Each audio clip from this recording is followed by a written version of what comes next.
Chapter 21. In the gray-white morning light of the day before Christmas, Quillerin started to read Andy's novel. The questionable heroine of the story was a scatterbrained prattler who was planning to spike her alcoholic husband's highball with carbon tetrachloride in order to be free to marry another man of great sexual prowess. He had read 6 chapters when a uniformed chauffeur and 2 truckers arrived to remove the roll-top desk, and after that, it was time to shave and dress and go downtown. He put the manuscript back in the ash pit reluctantly. At the Fluxion office, Quillerin's session with the managing editor lasted longer than either of them had anticipated. In fact, it stretched into a lengthy lunch date with some important executives in a private dining room at the press club. And when the newsman returned to Junktown in the late afternoon, he was jubilant.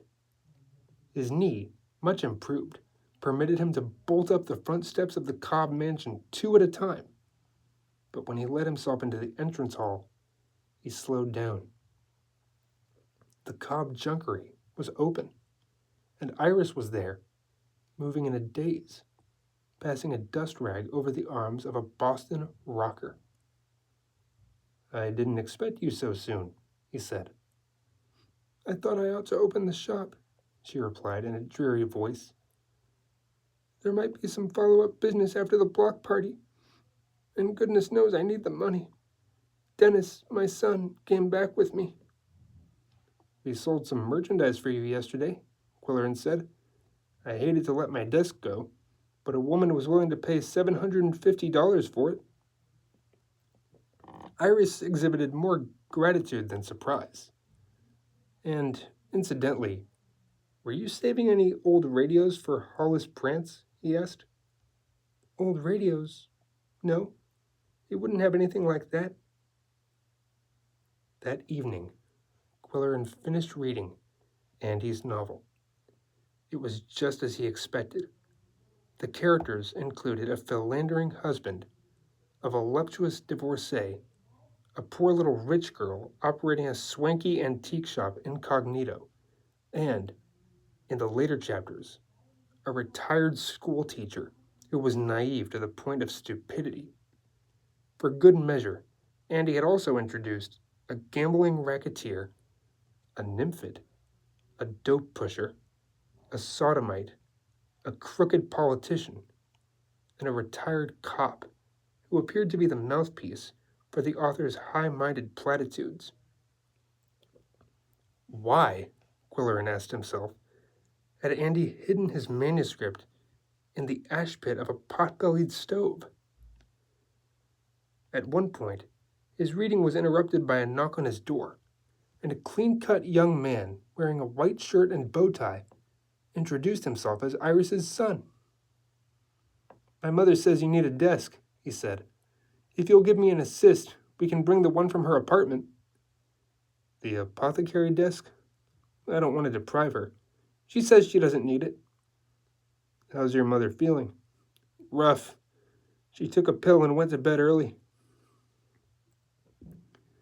They carried the desk across the hall, and a chair to go with it. A Windsor with thick slab seat and delicate spindle back, and Quillerin asked Dennis to help him hoist the Macintosh coat of arms to the mantel, replacing the portrait of the sour-faced killjoy. Then Quillerin plunged once more into Andy's novel. He had read worse books, but not many. Andy had no ear for dialogue and no compassion for his characters. What fascinated the newsman, however, was the narcotics operation. One of the antique dealers in the story dispensed marijuana, as well as mahogany sideboards and Meissen ewers. Whenever a customer walked into his shop and asked for a Quimper teapot, he was actually in the market for tea.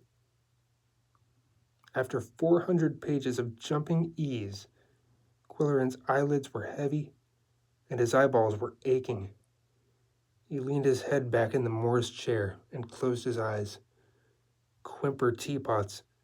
He had never heard of a Quimper teapot, but there were many things he had not heard of before coming to Junktown. Sussex pigs, piggins, noggins, and firkins, horse brasses. Horse brasses! Quillerin's mustache danced, and he reproved it with his knuckles. No one buys horse brasses anymore, Mary had said, and yet, twice during his short stay in Junktown, he had heard a request for this useless brass ornament. The first inquiry had been at the Bidda junk shop, and Ben had been inclined to dismiss the customer early.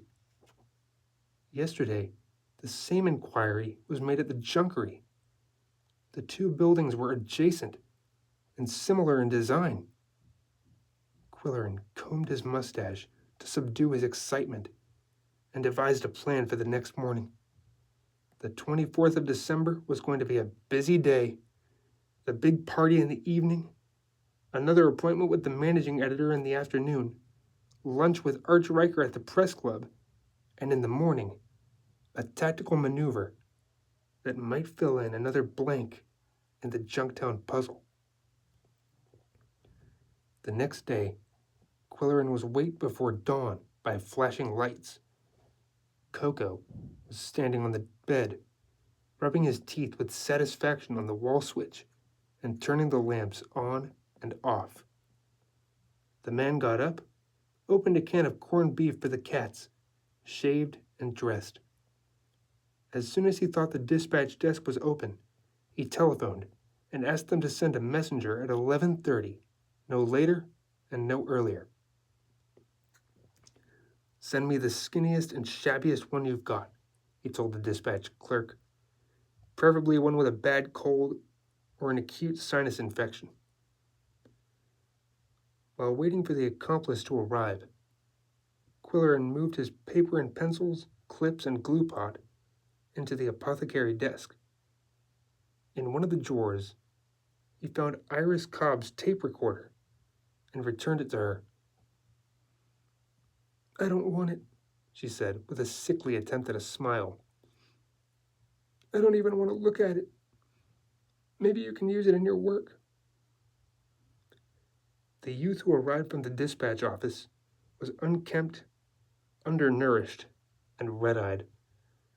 Most of the Fluxion messengers fitted such a description, but this one was superlative. "Yikes," the boy said when he saw the newsman's apartment. "Do you pay rent for this pad, or does the Flux pay you to live here?" "Don't editorialize," Quillerin said, reaching for his wallet. "Just do what I say. Here's $10.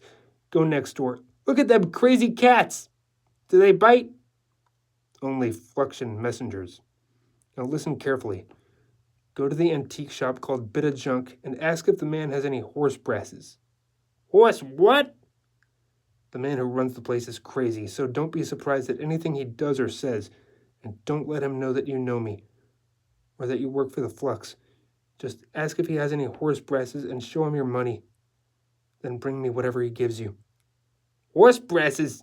You gotta be kidding!" "Don't go straight there. Hang around in the corner a few minutes before you approach the Bidda Junk. And try not to look too intelligent," Quillerin called after the departing messenger, as an unnecessary afterthought. Then he paced the floor in suspense. When a cat jumped on the desk and presented an arched back at a convenient level for stroking, the man stroked it absently. In 15 minutes, the messenger returned. He said, $10 for this thing? You gotta be nuts." "I guess you're right," said Quillerin meekly, as he examined the brass medallion the boy handed him. It was a setback, but a fluttering sensation in his mustache told Quillerin that he was on the right track, and he refused to be discouraged. At noon, he met Arch Riker at the press club and presented him with the tobacco tin, gift-wrapped in a page from an 1864 Harper's Weekly. "It's great," the feature editor said, "but you shouldn't have spent so much, Quill. Heck, I didn't buy you anything, but I'll pop for lunch." In the afternoon, Quillerin spent a satisfactory hour with the managing editor, and then joined the women's department for pink lemonade and Christmas cookies, and later turned up at an impromptu celebration in the photo lab, where he was the only sober guest, and eventually went home. He had 3 hours before his date with Mary. He went to the ash pit and once more read the chapter in Andy's novel that dealt with the dope pusher. At 5 o'clock, he dashed out and picked up the better of his 2 suits from Junktown's dry cleaning establishment that specialized in quick service. There was a red tag on the garment. "You must have left something in the pocket," the clerk said, and she rummaged through a drawer until she found an envelope with his name on it. When Quillerin noted the contents, he said, Thanks very much. Have a Christmas drink on me." And he left a $1 tip. It was the tape measure, Mary's silver tape measure, and a piece of folded paper. Fingering the smooth silver case, he returned to his apartment and looked out his back window. The early winter dusk was doing its best to make the junk in the backyard look more bedraggled than ever. The 2 station wagons were there, backed in from the alley, one gray and one tan. Access to the backyard was apparently through the cob shop, and Quillerin preferred to avoid Iris, so he went out the front door, around the corner, and in through the alley. After a glance at the back windows of nearby houses, he measured the gray wagon. It was exactly as he had guessed. The dimensions tallied with the notations on the scrap of paper. And as he walked around the decrepit vehicle, he noted something else that checked. Ben's wagon had a left front fender missing. Quillerin knew exactly what he wanted to do now. After buying a pint of the best brandy at Lombardo's, he ran up the steps to the Bit of Junk shop. The front door was open, but Ben's store was locked up and dark. He stopped at the junkery. "Happen to know where Ben is?" he asked Iris. "I'd like to extend the hospitality of the season." "He must be at Children's Hospital," Iris said. "He goes there every Christmas to play Santa." Upstairs, the cats were waiting. Both were sitting tall in the middle of the floor, with the attentive attitude that meant, "We have a message to communicate." They were staring. Yum Yum was staring into middle distance with her crossed eyes, but she was staring hard. Coco stared at a certain point in the center of Quillerin's forehead, and he was staring so intently that his body swayed with an inner tension. This was not the dinner message, Quillerin knew. This was something more important. "What is it?" he asked the cats. "What are you trying to tell me?" Coco turned his head. He looked at a small, shiny object on the floor near the bookcase. "What's that?" Quillerin gasped. Although he needed no answer, he knew what it was. He picked up the scrap of silvery paper and took it to the desk. He turned on the lamp. At first glance, the foil looked like a gum wrapper that had been stepped on, but he knew better. It was a neat rectangle, as wide as a pencil and as thin as a razor blade. As he started to open the packet, Coco jumped to the desk to watch. With dainty brown feet, the cat stepped over pencils, paper clips, ashtray, tobacco pouch, and tape measure. And then he stepped precisely on the green button of Iris's portable tape recorder.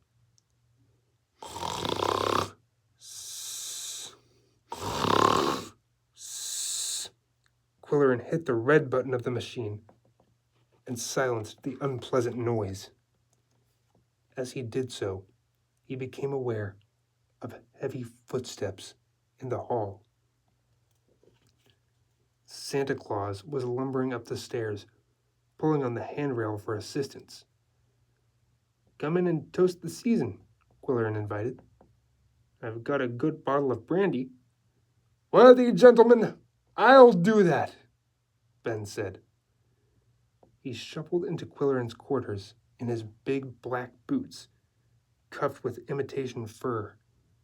His eyes were glazed. His breath was strong. He had not come directly from Children's Hospital. "Ho, ho, ho!" he said in hearty greeting when he spied the two cats. Yum Yum flew to the top of the book cupboard, but Coco stood his ground and glared at the visitor. "Merry Christmas!" boomed the Santa Claus voice. Coco's backbone bristled. He arched his back and bushed his tail. With ears laid back and fangs bared, he hissed. Then Coco jumped to the desk and continued to watch the proceedings, with disapproval in the angle of his ears and the tilt of his whiskers. From his perch, he could survey the Morris chair, where Quillerin sat drinking coffee, and the rocker, where Santa Claus was sipping brandy. He also had a good view of the tea table, which held a plate of smoked oysters. At length, Quillerin said, "Let's drink to our old friend Cobb, wherever he is." Ben waved his glass. "To the perfidious wretch!" "You mean you weren't an admirer of our late landlord?" "Fair is foul, and foul is fair," said the old actor. "I'd like to know what happened that night at the Ellsworth house. Did Cobb have a heart attack? Or did he slip on the stairs? The snow could have caked on his boots, you know. It was snowing that night, wasn't it?" There was no confirmation from Ben, whose rouged nose was deep in his brandy glass. "I mean, sometime after midnight," Quillerin persisted. "Do you remember? Wasn't it snowing? Were you out that night?" "Oh, it snowed and it blowed. It blew and it snew," said Ben, with appropriate grimaces and gestures. "I went to the Ellsworth house the next day, and there was a bare patch under Cobb's car, indicating that it was snowing while he was stripping the house. The funny thing is, another car had been there at the same time. It left its outline on the ice, and from the shape of the impression, I would guess the second car had a fender missing." Quillerin paused and watched Ben's face. "Mischief thou art afoot," said Ben, looking mysterious. Quillerin tried other approaches to no avail. The old actor was a better actor than he. The newsman kept an eye on his watch. He had to shave and dress before calling for Mary.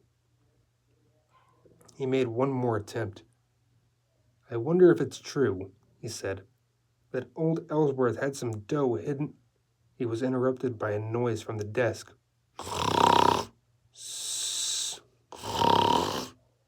"Coco, scram!" he yelled, and the cat jumped to the floor and up on the mantel, almost in a single swoop. "If it's true that the old house had some hidden treasures," Quillerin continued, "perhaps Cobb got his hands on it." The tape recorder went on. Flat! And perhaps someone came along and gave him a shove. Quillerin was lounging casually in his chair, but watching Ben sharply, and he thought he detected a wavering eye. a glance that was not in the actor's script. Someone might have shoved him down the stairs and grabbed the loot.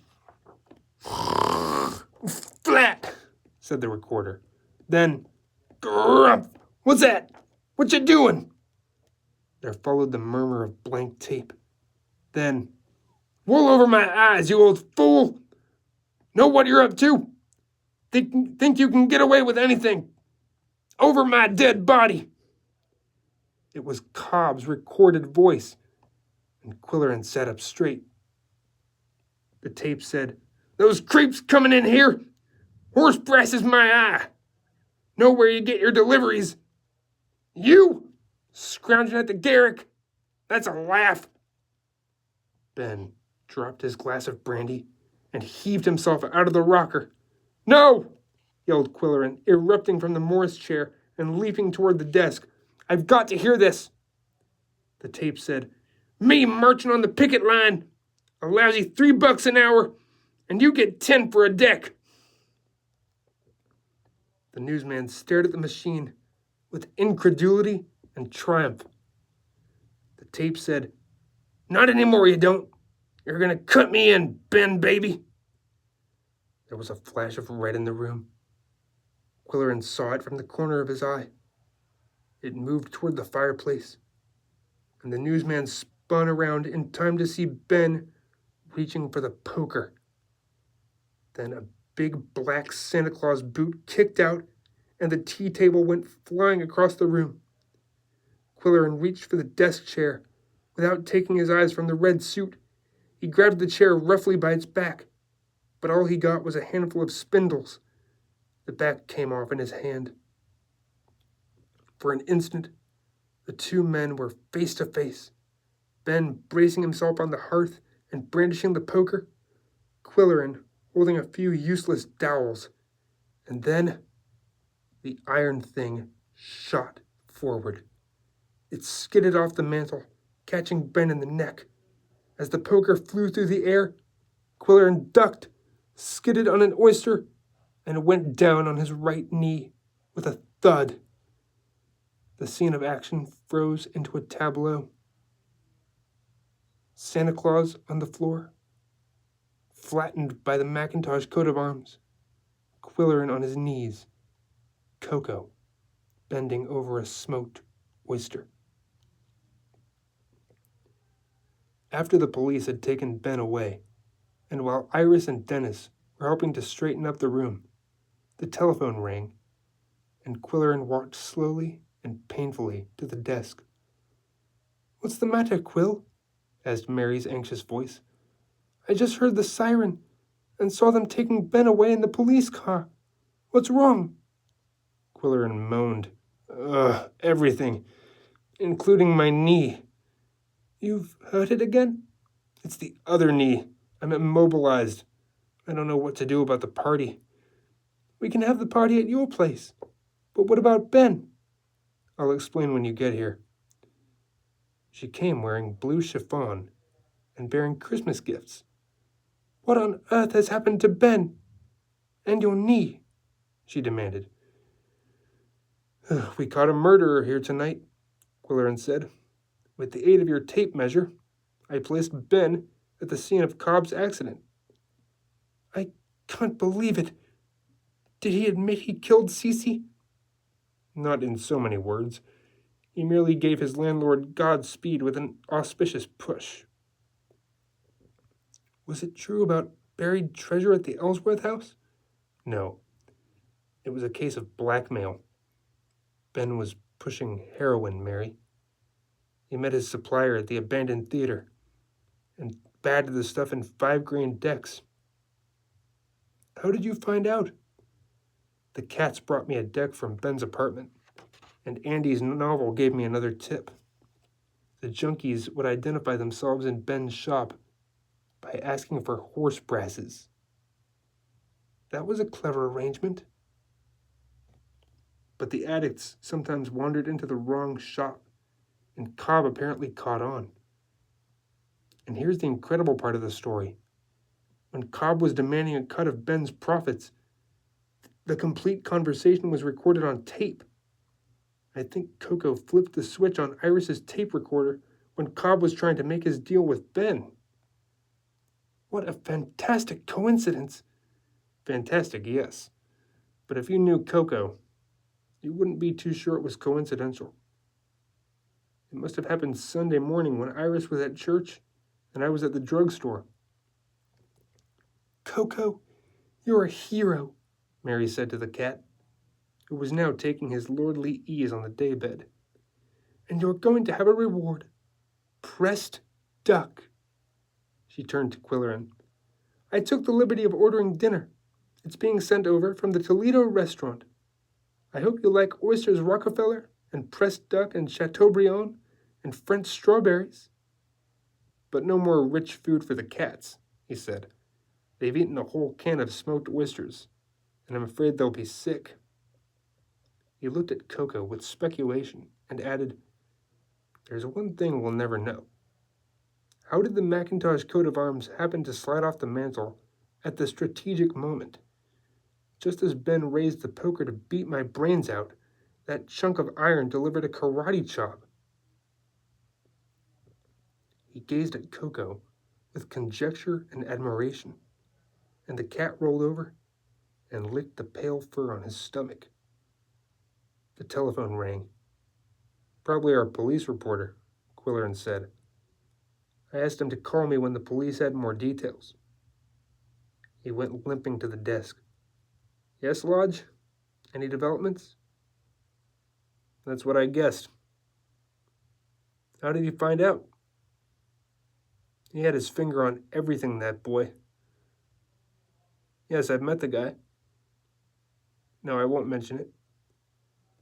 When the newsman hung up, he refrained from telling Mary that the narcotics squad had been watching Junktown for 3 months and that Hollis Prance was an undercover agent.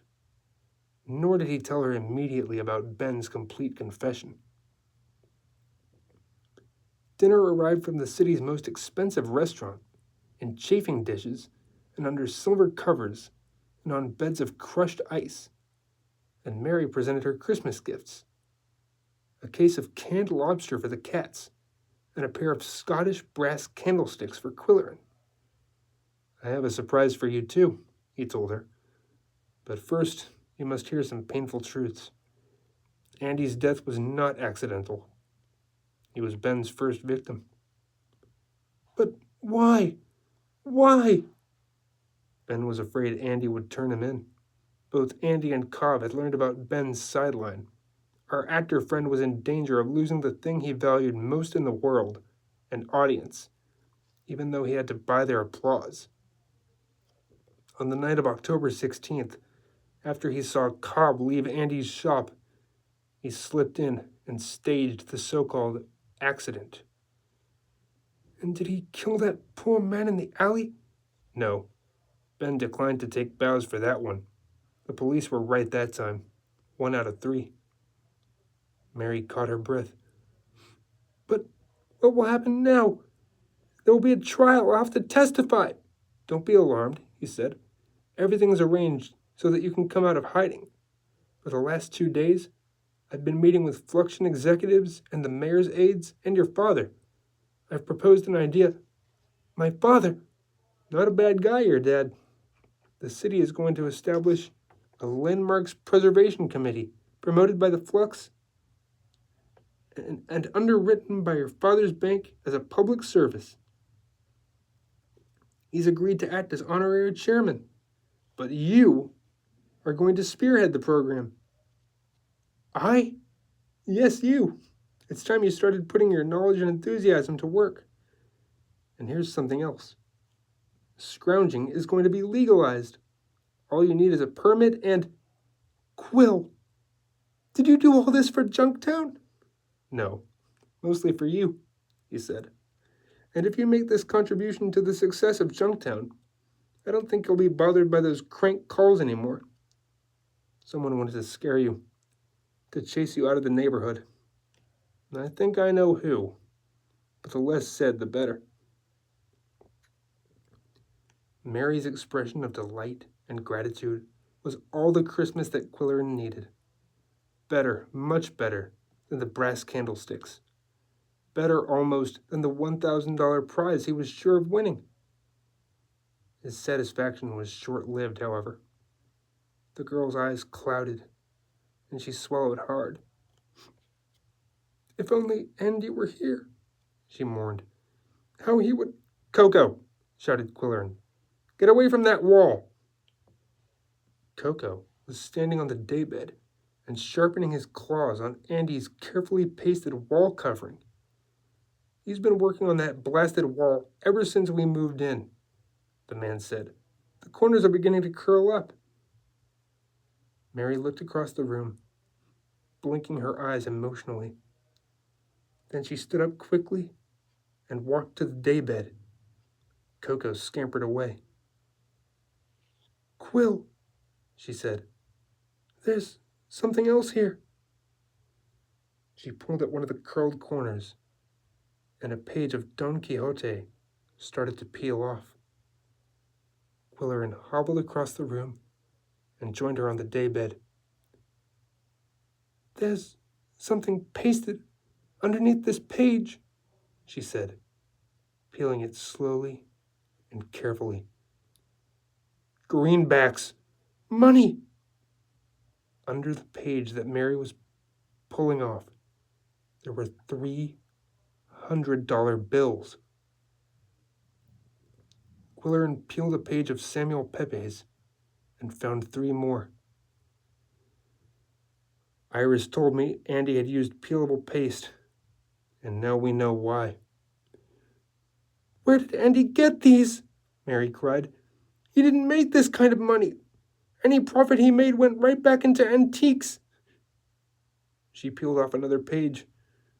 "This whole wall is papered with currency. How did Andy—" "Maybe he had a sideline," said Quillerin. "Do you suppose he did business with Papa Papapopoulos?" "I can't believe it," Mary said. "Andy was so... He was so... Why would he hide it like this?" "The usual reason," Quillerin said, clearing his throat diplomatically. "Has to do with unreported income." He said it as gently as he could, but Mary collapsed in tears. He put his arm around her and comforted her, and she was willing to be comforted. Neither of them noticed Coco as he rose weightlessly to the swan-like daybed. Standing on his hind feet, he rubbed his jaw against the carved wood. He stretched his neck and rubbed the nearby door jamb. He rubbed against the light switch, and the apartment was thrown into darkness. In the moments that followed, the pair on the daybed were blissfully unaware of 2 pale apparitions hovering over the dinner table in the vicinity of the pressed duck. And that is the end of The Cat Who Turned On and Off.